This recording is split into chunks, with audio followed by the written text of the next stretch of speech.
খামু। বুঝোস না কে মুরগি খাওয়া রান্না খাওয়া না কি কথা দর্শন কি কয় মুরগি খাওয়া আর আন্ডা খাওয়া কেমনে কব? হ্যাঁ কব না কে মুরগি তো আন্ডাই দিকে হয় তাহলে আর আন্ডা খাম গা, আন্ডার খোলা খাই ওটার পয়সাও নেব না। রাগ করস কে মুরগির মাংস মেলা দাম তোর কি পয়সা নাকি একটু মহব্বত লাগে না নে পয়সার নিকে মহব্বত ঠিকই লাগে, কিন্তু তোমার নিকে মহব্বত লাগে না।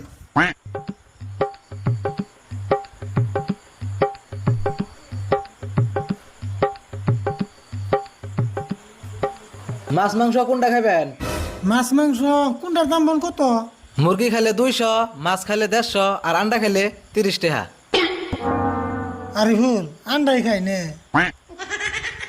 এক কাম করো একটা আন্ডা মধ্যে ভাঙ্গে আদান বাইজে দাও আর আদান হিদ্দু করে দাও ও বউ দিতাছি। হে এটা আপনি কি কইলেন?